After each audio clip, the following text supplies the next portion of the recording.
Kwa faida ya kwanza ya imani inakuokoa wewe kwanza, ndipo tunaipeleka kwa wengine. Unapoona mimi nakuhubiria kwa ujasiri habari ya Yesu na kuwashinda wachawi na wapinga Kristo, mimi mwenyewe imeniokoa. Haleluya, haleluya. Mimi mwenyewe imeniokoa. Nilizungukwa na maadui kila upande, hata niliodhani marafiki wakawa wameshanunuliwa. Kwa hiyo mtu anafanya kazi, amelipwa hela ya kuhakikisha kwamba wewe unaangamia na kupotea, lakini bado hata katika ile ambalo ulijui Mungu anakutetea. Yaani hata katika ambalo haulijui Mungu anakutetea. Unatuma mtu hapa, nifuatie maji. Unamtuma kabisa mtu najui ni mtu wa Mungu, hawezi kufanya mabaya. Kumbe huyo unayemtuma ndiye aliyenunuliwa. Au kundi lao limenunuliwa. Sasa mtuma fulani, kwa hiyo kutana naye sehemu fulani, anatuma mtu maji dukani hapa anakwenda kumaliza nusu saa nzima. Analeta story, nimekuta maduka yote yamefungwa, nimeenda mpaka Nyakato. Kweli maduka yote yafungwe, yakosekane maji.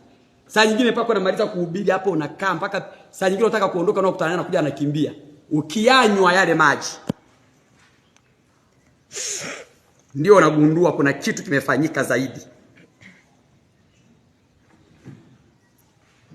Kadhalika ukituma soda, kadhalika ukituma chakula. Lakini kwa muda mrefu bila mimi kujua kinachoendelea, unakuwa unahangaika tu, saa nyingine unahangaika tu, unakuwa dhaifu, saa nyingine unahangaika tu, saa nyingine unahangaika tu, saa nyingine unakosa kwenda haja hata mwezi mzima. Hujui ni nini, unajiuliza hivi ni nini?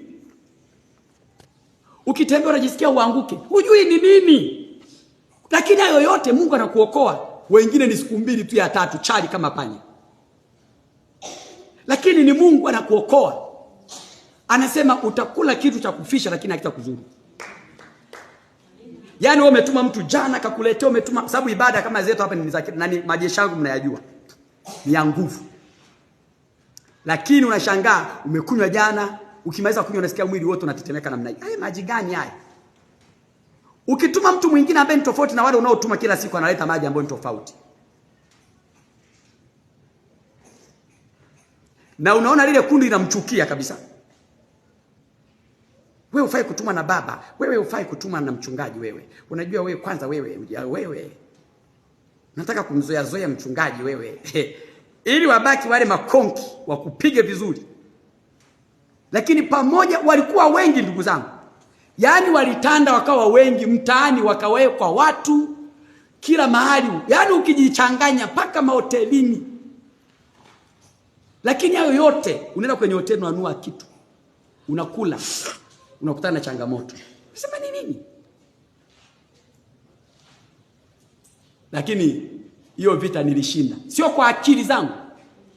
Ogopa jambo ambalo unafanywa miaka miwili bila wewe kujua kinachoendelea. Watu wako vitani. Wewe umewaamini lakini wenyewe wako vitani na wewe, lakini wewe umewaamini. Ndio maana nikakwambia hivi, Mungu unapokuwa na imani, ile imani cha kwanza inakuokoa wewe. Unakuwa unatembea kama kipofu lakini Roho Mtakatifu yuko juu yako. Anajua kwa nini huyu aangamie kabla wakati wake. Yaani Mungu anaona sababu ya yeye aangamie ni nini. Na mtazamo wa Yesu unaenda mbali sana, hata kama amekosea. Nyinyi dhambi hamna. Yesu akuuliza wale watu wanataka kumwangamiza yule mwanamke. Alisema mnataka apigwe mawe, sawa. Haya nyinyi ambao mna dhambi mwanze kumtandika mawe. Kwa unakuta kimsingi kila binadamu ana makosa yake. Sasa ukianza kumhukumu mtu kana kwamba amenikosea, amenifanyia hivi, amefanya hiki, anazuilia hiki, hivi na hivi, anazuia mimi nisipate hiki. Okay. Je, wewe ulizuilia wangapi? Mungu anakuoje na wewe? Ulizuilia wangapi? Ulikosea wangapi? Umeshaharibia wangapi? Kwa Mungu mwenyewe anaingilia kati. Ndio pale inakuja neno anasema nitakutetea katikati ya mbwa mwitu wabaya. Kama alivyomtetea nani? Daudi. Ujui Mungu anavyokulinda. Kuna watu kabisa wao wanakaa wanajadiliana, tummalize huyu. Katikati yao wengine wanasema hapana jamani, kwani ametukosea nini? Kwa hiyo imani inaanza kukuokoa wewe. Ndio maana ni muhimu sana kuijali imani, kwa sababu ni faida yako ya awali ya kwanza.